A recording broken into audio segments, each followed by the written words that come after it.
देश विदेशमा छरिरहेका हाम्रो धर्ममित्र दाजुभाइ दिदीबहिनी सबैजनालाई टसी दिलेर नमस्कार भन्न चाहन्छु। अनि आजको 20औं पाठ मनलाई कसरी शान्ति राख्ने बारेमा मैले अ, पहिलो पाठदेखि 19 पाठसम्म मेरो एउटा मनको मैले 1-2 शब्द जानेको र मेरो एउटा अ, सामाजिक संसारबाट मलाई केही अनुभव पाएकोहरू म तपाईँहरूसँग मैले अ, सेयर गरिसक्यौँ होइन। आज 20औं पाठ चाहिँ के भन्न चाहन्छु भने त्यही हो। हामीलाई रिस कसरी उठ्छ होइन? यो रिस उठ्नेको कारण के हो? अवस्था के हो? त्यो हामीले जान्नुपर्ने चाहिँ एकदमै महत्त्वपूर्ण। मैले पहिलो पाठदेखि 19 पाठसम्म भनेको छु होइन?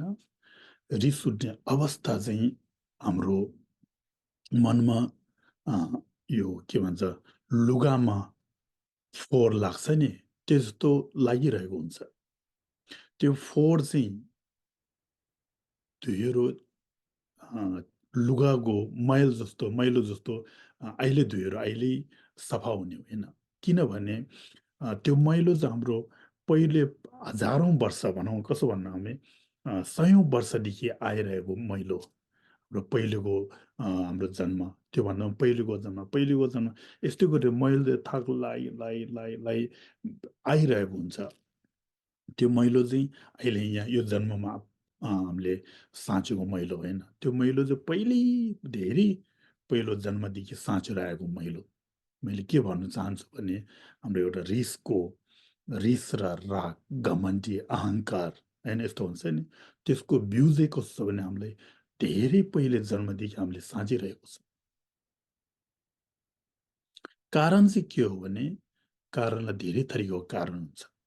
एउटा अवस्था मेन चाहिँ मुख्य चाहिँ अवस्था अनि अनि कारण चाहिँ बाहिरको कारण होइन। बाहिरको कारण रिस उठ्ने कारण धेरै हुन्छ होइन। आफूले सोचेको जस्तो नभयो भने रिस उठ्छ। आफूलाई खानु मन लागेको खाना नपायो भने रिस उठ्छ। आफूलाई जानु मन लागेको ठाउँमा जानु नपायो भने रिस उठ्छ होइन। आफूलाई गर्नु मन लागेको काम गर्नु नपायो भने रिस उठ्छ होइन। आफू दुःख बिमार भयो भने हामीलाई रिस उठ्छ होइन। खाना खानु नसके रिस उठ्छ, टाइममा उठ्नु नसके रिस उठ्छ, टाइममा जानु नसके रिस उठ्छ होइन। मान्छेले सानो एउटा नराम्रो वचन बोल्यो भने रिस उठ्छ, मान्छेले पछाडि कुरा काट्यो भने रिस उठ्छ। रिस उठ्ने कारण धेरै छ, धेरै। त्यसो भएको कारणले महान बोधिसत्व शान्तिदेव उहाँले के भन्नुभएको छ भने यो कसरी सहनु पर्छ भन्ने होइन यो च्याप्टर 6 मा होइन सहनुभन्दा गाह्रो अर्को केही पनि छैन भन्छ। रिस गर्नुभन्दा पाप ठुलो केही पनि होइन भन्छ। मैले यदि टिबेटनबाट भने सेदान्तव्य दिपामे सेवातव्य कथुमे भन्छ नि होइन। रिस गरेको भन्दा बढी पाप केही पनि छैन भन्छ। सहनुभन्दा गाह्रो अर्को केही पनि होइन भन्छ। सहनु चाहिँ एकदमै गाह्रो रहेछ नि हामीलाई। त्यसकारणले अहिले मैले भने नि रिस उठ्नेको अवस्था चाहिँ हामीलाई अहङ्कार, रिस, राग जम्मै हामीलाई थाक थाक लुगाको थाक जसरी राख्छ त्यही जस्तो हामीले मिलाइरहेको हुन्छ। कारण धेरै थरीको कारण रहेछ नि होइन। त्यस मुख्यमा म आज के भन्न चाहन्छु भने हाम्रो सोचाइ चाहिँ कस्तो हुँदो रहेछ भने अ, आफूले मान्छेलाई कुरा काट्दा, आफूले मान्छेलाई नराम्रो बोल्दाखेरि केही वास्तै गर्दैन। यो मेरो हक हो जस्तो कि यो मैले भन्नु पाउँछ जस्तो सोच्छ। एकदम सजिलोसँग भन्छ। त्यो पनि चा पी, खाना खाई, जाँड रक्सी पी, यो मान्छेले यस्तो गर्यो, फलानाले यस्तो गर्यो, ढिस्काले यस्तो गर्यो, त्यसलाई त म केही न केही गरी छोड्छु भनेर मनमा धेरै सोचिरहन्छ। त्यो मनमा सोचिरहँदाखेरि के हुन्छ, जुन हामीले धेरै पहिलो जन्म पहिलोदेखि साँचिरहेको त्यो अवस्था छ नि, अवस्थालाई हामीले पानी र मल हालिरहेको हुन्छ। बाहिरको कारणले गर्दाखेरि के हुन्छ अनि त्यो बिउ चाहिँ उम्रेर आउँछ। त्यस कारणले हामी रिस उठ्ने कारण एउटा धेरै छ। अर्कालाई भन्दाखेरि कस्तो सजिलोसँग भन्छ, मेरो हक हो, मैले भन्ने कुरालाई तपाईँहरूले रोक्नु सक्दैन भन्छ नि होइन। मान्छे अर्कोले आफैलाई भन्दाखेरि के हुन्छ, सर्प जस्तो चडङ्ग उठेर आउँछ। बिमारी मान्छे पनि रिस नउठ्दाखेरि दुईजनाले उठाउनुपर्छ, खाना पनि खाला नखाला गर्छ। त्यही बिमारी मान्छे रिस उठ्यो भने कसले पनि उठाउनु पर्दैन, उठेर हातमा लट्ठी लिनुपर्छ कि लगाउनुपर्छ कि त्यो गरिहाल्दो रहेछ नि होइन। यति पनि हामी सहनु सक्दैन। मान्छेले भन्दाखेरि जे पाए त्यही होइन, मुखले जे निस्किन्छ त्यही भन्छ नि होइन। अर्कोले एक शब्द भन्दाखेरि हामी एउटा नि बोक्नु सक्दैन, सहनु नसक्ने रहेछ नि। त्यस कारणले शान्तिदेवले त्यही भन्यो, सहनुभन्दा गाह्रो केही पनि होइन भन्छ। सहनु सक्यो भने योभन्दा धर्म कोही पनि केही पनि ठुलो होइन भन्छ। योभन्दा धर्म ठुलो केही पनि छैन भन्छ। तर पनि धर्म अब धेरै किसिमको धर्म हुन्छ, तर पनि हामीले बोधिचित्तको मन उपलब्ध गर्ने र बोधिचित्तको बारेमा सोच्ने भन्दा पुण्य ठुलो केही पनि होइन होइन। सहनुभन्दा ठुलो पुण्य कोही पनि केही पनि होइन भन्नुहुन्छ। सह्यो भने त्यसको पुण्य चाहिँ एकदमै महत्त्वपूर्ण, एकदमै ठुलो। त्यसले हाम्रो धेरै धर्महरू उपलब्ध गर्नुबाट हामीलाई बचाउँछ। रिस गऱ्यो भने हाम्रो सानो धर्म, ठुलो धर्म, जस्तो धर्म भयो भने यसले नाश गराउँदो रहेछ नि। मैले 19औँ पाठौँमा हो कि 18 पाठौँमा भनेको थिएँ होइन। रिसले के गर्दो रहेछ, आजको दिनको हाम्रो मनको शान्ति पनि यसले नष्ट गर्दो रहेछ होइन। पछिल्लो हप्ताको काम पनि राम्रो नहुने, अनि पछिल्लो जन्ममा पनि राम्रो जन्म लिनु नदिने, अनि संसारको दुःखबाट पनि कर्नु नदिने होइन। अनि बोधिचित्तको मन पनि उपलब्ध गर्नु नदिने। त्योभन्दा माथि गयो भने बुद्धको ज्ञान पनि प्राप्त गर्नुले यसले रोक्दो रहेछ नि। रिस भन्ने चाहिँ कति नराम्रो रहेछ यसले। तर पनि हामी त्यो सोच्नु सक्दैन। अब सोच्नु सक्दैन भन्दा मेरो भनाइ चाहिँ के हो भने, यति नष्ट गर्छ, हामीले किन सहनु नसक्यो हो भन्दाखेरि हामीलाई त्यो रिस उठ्ने चाहिँ पहिलो धेरै जन्मबाट आइरहेको कारणले। मैलो जस्तो होइन, हामीलाई लुगामा मैलो लागेपछि धेरै लुगा, मैलो भएको लुगा चाहिँ लगायो लगायो लगायो भन्यो भने पछि धुँदाखेरि गाह्रो हुँदो रहेछ नि होइन। त्यही जस्तो। अनि हामी रिस उठ्ने कारण अघि भने नि, मान्छे कोही दुःख बिमारी भयो भने रिस उठ्छ नि होइन, दबाई पनि खाँदैन। साँच्चै हो भने बिमारी हुने भइसक्यो, त्यसको लागि हामीले के उपाय छ, त्यो बिमारीबाट हट्नु, त्यो बिमारीलाई छिटो निको हुनेको उपाय के छ। हामीले उपाय नखोजेर कहिलेकाहीँ बिमारीहरू रिस उठेर बस्छ। अनि आफन्तहरू, आफ्नो घरको परिवारहरूले दबाई लिए पनि खाँदैन। म नखाने नखाने नखाने भन्छ होइन। खाना भन्दा खा भने पनि खाँदैन। अनि खा त राम्रोसँग भन्यो भने रिस उठेर बस्छ। रिस भन्ने कस्तो रहेछ, राम्रो गर्दा पनि रिस उठ्ने, नराम्रो गर्दा पनि रिस उठ्ने।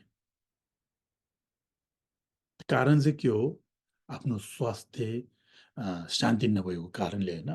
स्वास्थ्य शान्ति छ भने पनि धेरै ढिपी लाग्यो भने के हुनु, ढिपी लाग्यो भने मेन त उसलाई फाइदा हुनेको काम हो। तर पनि हामीले धेरै ढिपी लाउँदाखेरि के हुन्छ, रिस उठ्दो रहेछ। धेरै ढिपी नलगाउन, कति ढिपी लगायो भने राम्रो कुरा पनि एकखेप भन्यो भने उसले सुन्छ, धेरैचोटि गरे पनि रिस गर्दो रहेछ नि।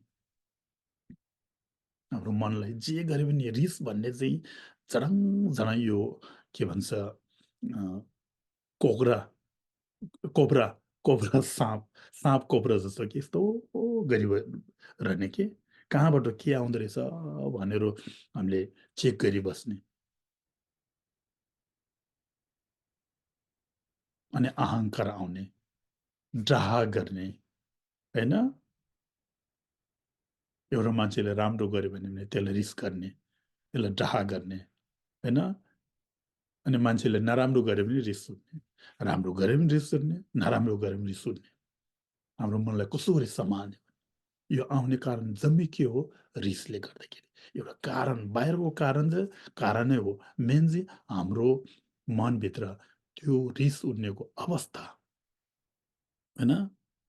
अवस्था चाहिँ हामीलाई भइरहेको। त्यो अवस्था के हो भने नजानेर। मेन पुग्ने मूल चाहिँ कहाँ रहेछ? हामीले नजानेर। जानेको हो भने त हामीले रिस गर्दैन, होइन? जानी जानी आफूलाई अशान्ति बनाउँदैन, होइन? जानी जानी हामी रिस गर्दैन। जम्मै के हो? नजानेर, होइन?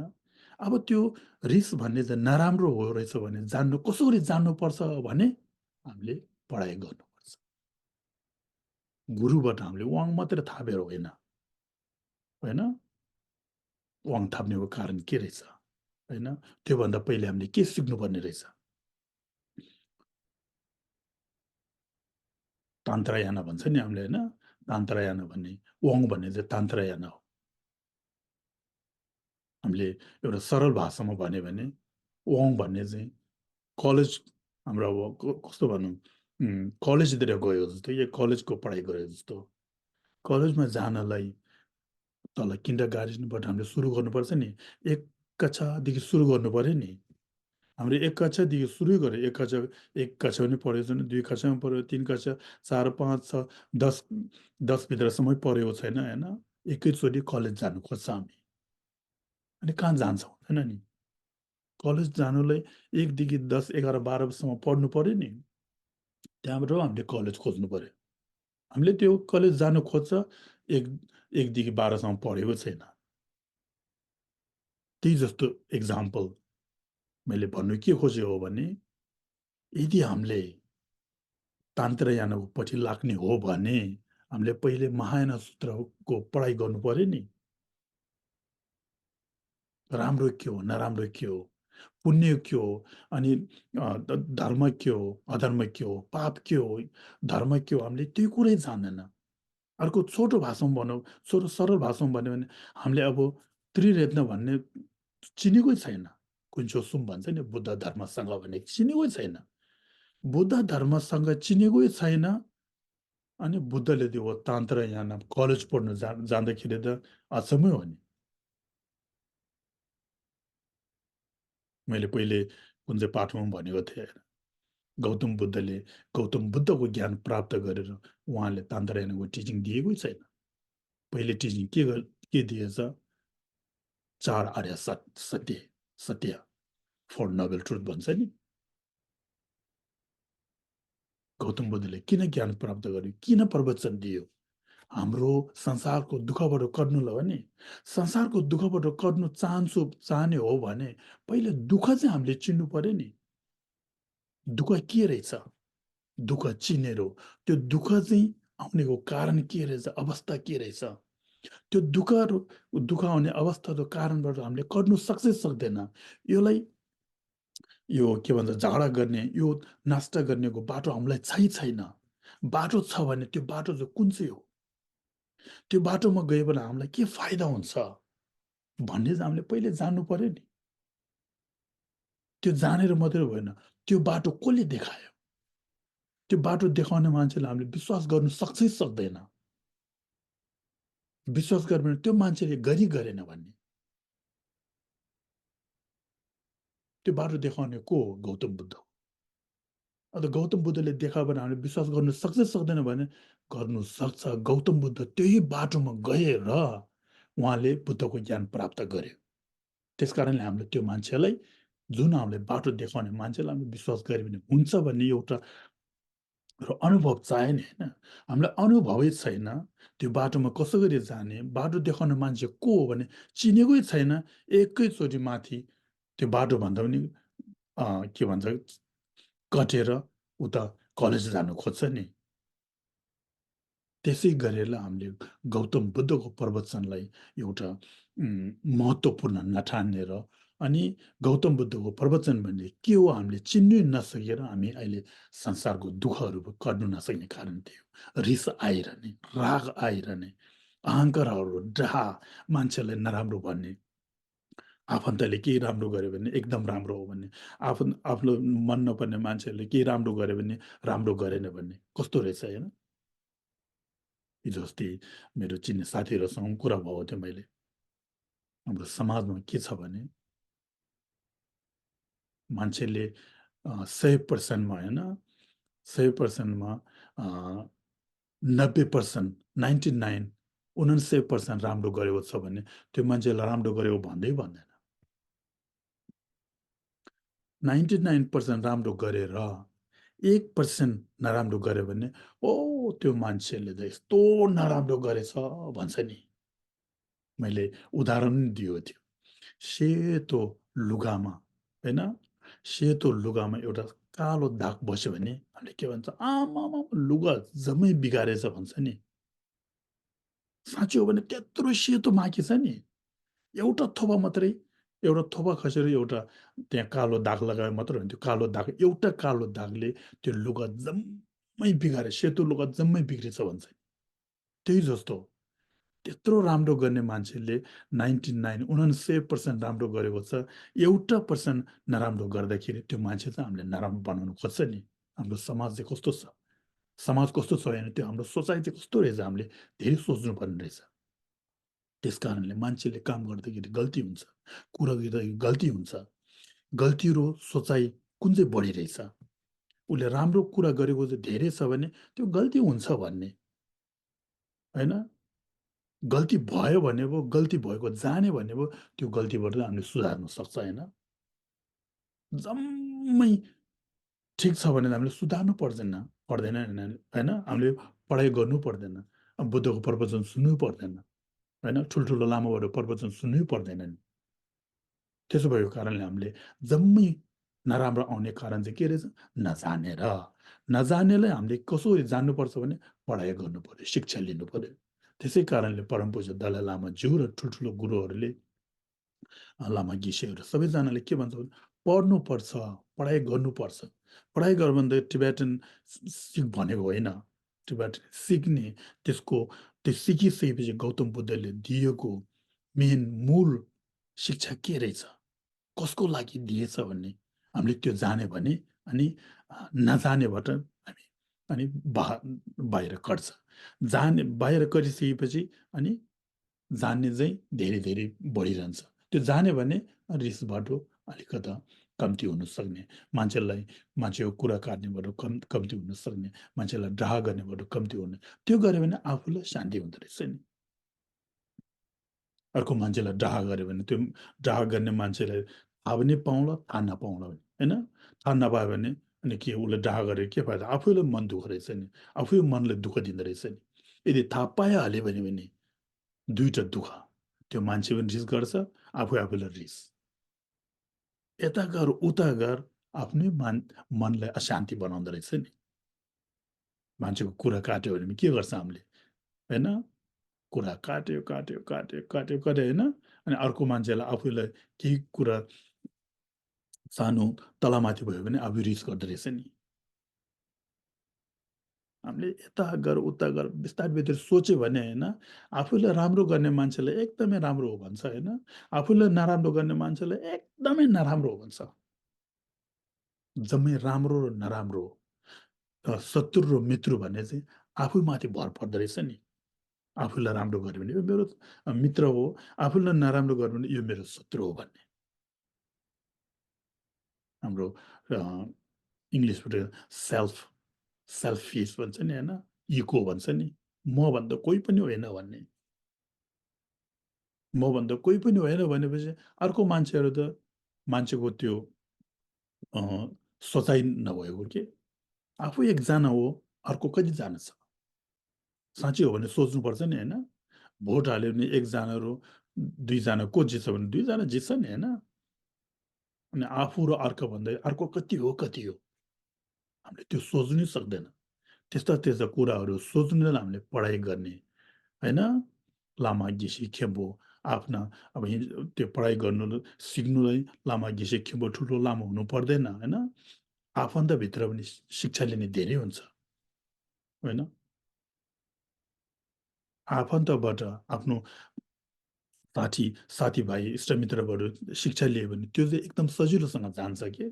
डर गर्नु पर्दैन, उता प्रश्न सोध्नु पायो, उत्तर लिनु पायो, होइन? एकदमै सजिलोसँग लिनु सक्छ नि, होइन? हामी जुन सजिलोसँग लिने चाहिँ हामीले लिँदैन, अप्ठ्यारोसँग लिने बाटो अनि कोसिस गर्छ, होइन? ठुलो, ठुलो त्यो चेयरमा बस्नेहरू मान्छे को रहेछ हेर्छ। साँच्चै हो भने आफूलाई जुन फाइदा हुन्छ त्योबाट लियो भने राम्रो नि, होइन? अनि हामीले धेरै जान्छ नि। धेरै जान्यो भने नजान्नेबाट हामीले गर्छ, होइन? मुक्ति गर्छ। त्यो गर्यो भने अनि रिस, रागहरू अनि कम्ती हुँदै जान्छ नि। त्यसकारणले हामी जहिले पनि बाहिरको कारणलाई दोष नलगाउने। आफ्नो आफूभित्र भएको अवस्था, रिसको अवस्थाहरू कसरी आउँछ त्यो हामीले राम्रोसँग सोच्न सक्यो भने अनि हामीले दिनको व्यवहार र मनलाई पनि शान्ति हुन्छ। मनलाई शान्ति भयो भने हामीले सहनु सक्छ। सहनु सक्यो भने त्योभन्दा पुण्य ठुलो केही पनि होइन। सहनु रिस गर्ने चाहिँ आफूभन्दा अर्को मान्छेलाई, आफूलाई होइन नि, अर्को मान्छेलाई अनि रिस गर्छ। अर्को मान्छेलाई रिस गरेपछि के हो? अनि बोधिचित्तको अनि बाटोबाट हामीले बाटो त्यहाँ अर्को मान्छेलाई हामीले रिस गर्यो भने अनि बोधिचित्तको मन चाहिँ उपलब्ध गर्नेबाट हामीले ढोका बन्द गरेको। अनि त्यो आफूलाई घाटा हुँदो रहेछ नि, होइन? त्यसकारण हामीले रिस, राग भन्ने चाहिँ जसो गरी पनि हामीले कम्ती गर्नुपर्ने रहेछ भन्ने यो भन्न चाहन्छु। अनि पछिल्लो भागमा भेटौँला। धन्यवाद।